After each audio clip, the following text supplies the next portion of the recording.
Alors, je vous fais cette petite vidéo en vitesse pour vous parler d'un film que j'ai vu hier soir, American Sniper de Clint Eastwood. C'est évidemment le genre de film que je ne saurais jamais aller voir.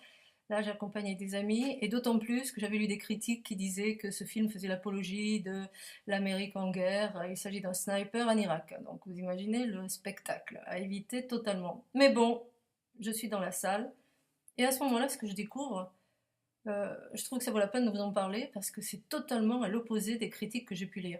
Moi, ce que je vois dans ce film, c'est une position humaniste de Clint Eastwood, vous allez me dire, mais c'est dingue, qui décrète, accrochez-vous bien, la fin du film guerrier, la fin du héros, la fin de l'Amérique guerrière, la fin de la culture des armes en Amérique et la fin de la société américaine.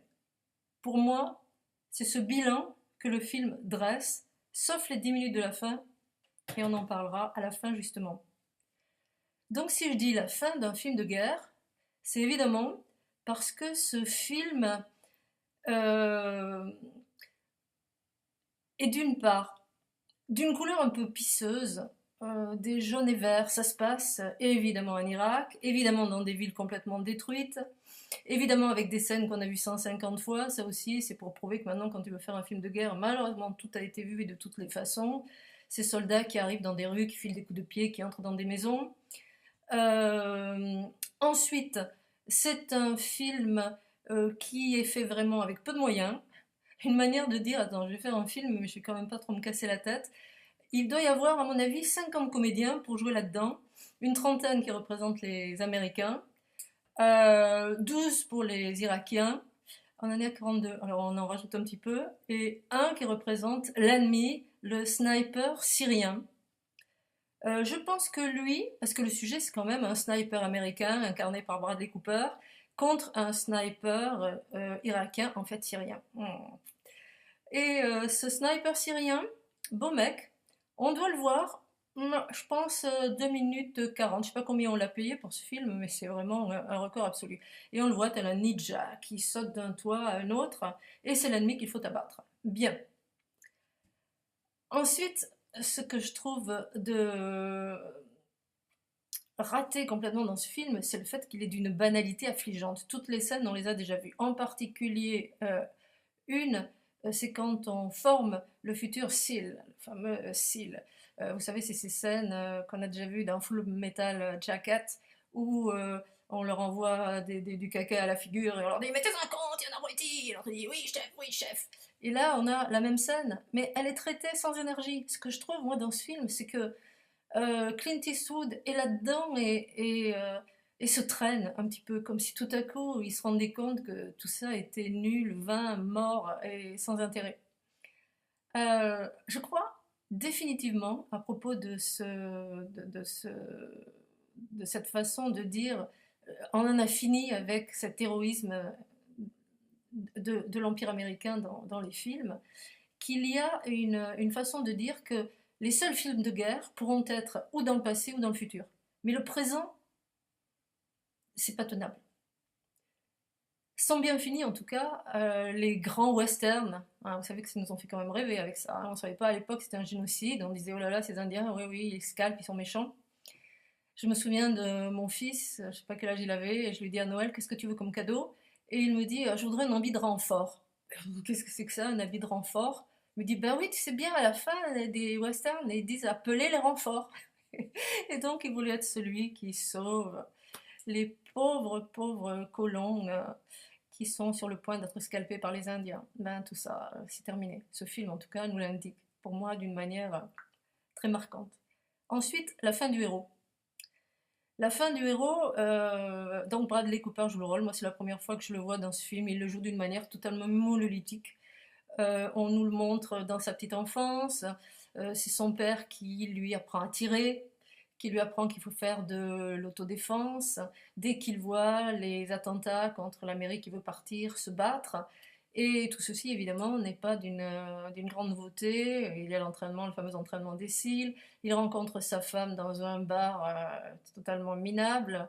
Leur grande scène d'amour, il la fait boire, elle lui vomit sur les bottes. Bon, enfin bon, voilà un petit peu le genre de héros à qui on a affaire. Et ensuite, il va se trouver en Irak à 4 reprises. Ces 4 reprises vont ne rien avoir de différent. Là aussi, c'est un petit peu la monotonie de la guerre. Ça va toujours être pareil. Ça va être dans des villes différentes, les noms changent, Fallujah ou Bagdad, ou etc. Mais en réalité, c'est pareil.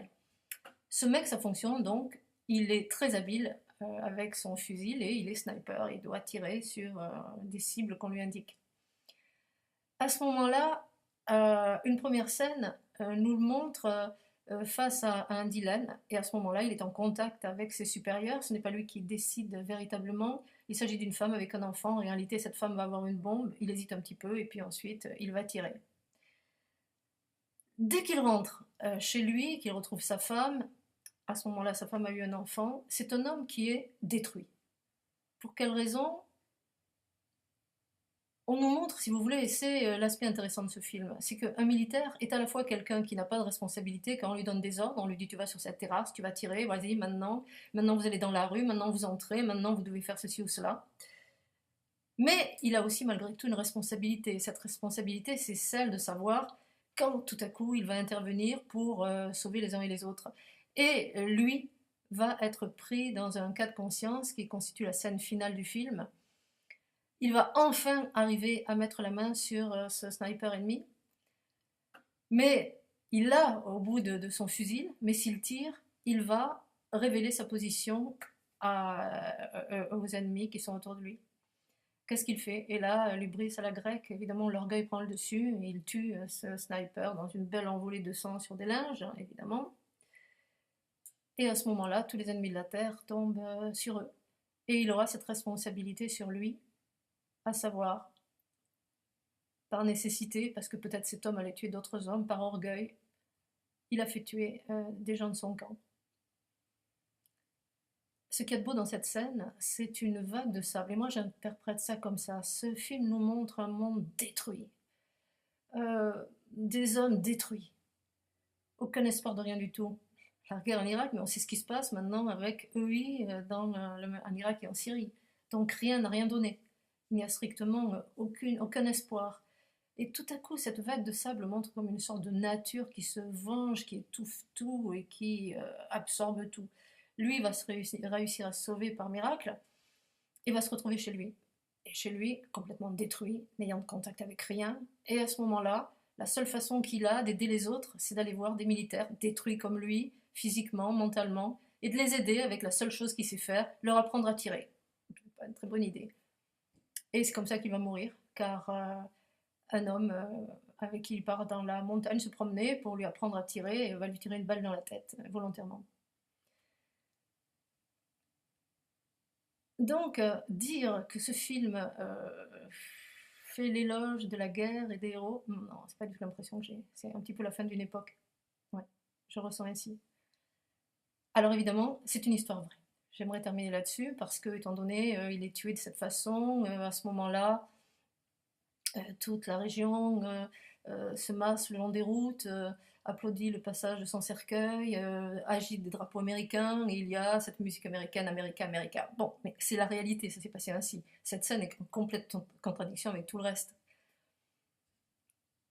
Et je suis un petit peu, si vous voulez, montée contre ces films qui vous disent oui, c'est une histoire vraie. Mais on n'en a rien à foutre que ce soit une histoire vraie. Ce qu'on te demande, mon gars, c'est un scénario. Il faut qu'il y ait une dramaturgie. Tu peux pas démontrer pendant tout un film que l'Amérique est au plus bas de son être est détruite, et puis tout à coup à la fin dire America, America, parce qu'à ce moment-là, ça ne va pas du tout. Et je pense au film aussi d'Angelina Jolie, Invincible, où elle aussi c'était un film d'après une histoire vraie.